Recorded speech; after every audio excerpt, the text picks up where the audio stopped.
Viewers, welcome to veterinary facts. நான் உங்கள் doctor R Thiagarajan பேசுகிறேன்.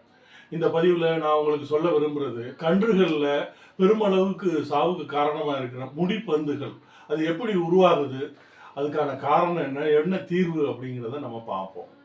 முடிப்பந்துகள் உருவாகி அது உணவு குழாயை அடைச்சிடுது. அதனால பெருமளவில் கன்றுகளில் பாதிப்பு ஏற்படுது. இது எதனால் நடக்குது?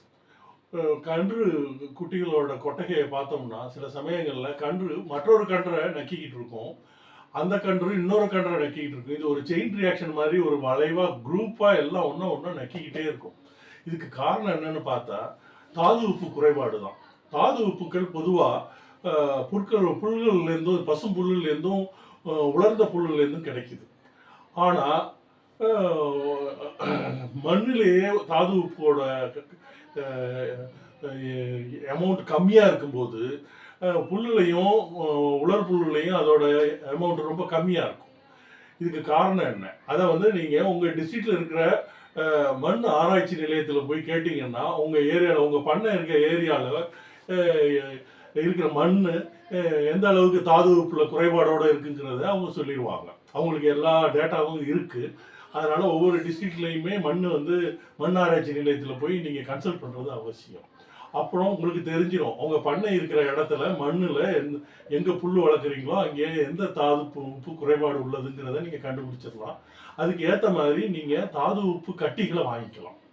இந்த தாது உப்பு கட்டிகளை நீங்கள் கரெக்டாக ஒரு செங்கல் மாதிரி இதில் இருக்கும், அதில் நடுவில் ஓட்டை இருக்கும். அதில் நீங்கள் ஒரு பெரிய கயிறு எடுத்து அதில் கயிறோட ஒரு முனையை அந்த ஓட்டையில் விட்டு நல்லா கட்டிடுங்க.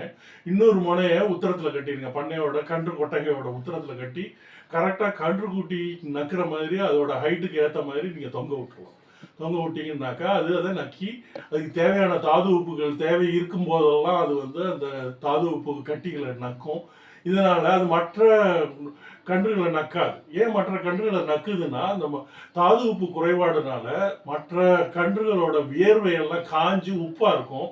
அதை நக்கி அந்த உப்புகளோட தாது உப்பு குறைபாடை அதை நிவர்த்தி பண்ணிக்கும். அப்படி செய்யும்போது அந்த உப்பை நக்கும்போது தோலில் இருக்கிற காய்ந்த உப்புகளை நக்கும்போது அதோட கூட சேர்ந்து முடிக்கற்றைகளும் உள்ளே போயிடுது. இது ஒரு பெரிய பழக்கமாக போயிடுது. அதை தொடர்ந்து 2-3 மாதத்துக்கு இந்த பழக்கத்தை அதில் உட்படும் போது எல்லா கன்றுகள்லையும் முடிக்கற்றைகளோட அளவு உணவு குழாய்களை போய் சேர்ந்து அதெல்லாம் சேர்ந்து ஒரு டென்னிஸ் பால் சைஸுக்கு பெரிய முடி பந்துகளாக உருவாகிடுது. இந்த முடி பந்துகள் போய் உணவு பாதையை அடைக்குது. நமக்கெல்லாம் உணவு பாதை நமக்கு வயிறு ஒரு அறையை தான் கொண்டு இருக்கு. ஆனால் மாடுகளையும் கன்றுகளையும் 4 அறைகள் உண்டு. அதில் முதல் அறையிலேருந்து 2வது அறைக்கு போகிறது ஒரு சின்ன டியூப் தான், ரெண்டையும் கனெக்ட் பண்ணுறது. அந்த டியூபை இது போய் அடைச்சிருது. இந்த டென்னிஸ் பால் சைஸுக்கு இருக்கிற முடி பந்தானது அடைச்சிருது.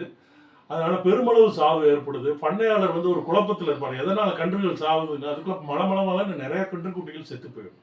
இது போஸ்ட்மார்ட்டம் பண்ணி தான் கண்டுபிடிக்க முடியும்.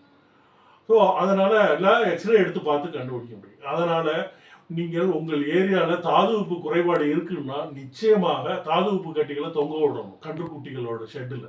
அப்படி பண்ணிங்கன்னா கன்றுக்குட்டிகளோட இறப்பை தவிர்க்கலாம். இந்த முடி பந்துனால ஏற்படுற இறப்பை நீங்கள் தடுக்கலாம். நன்றி, வணக்கம்.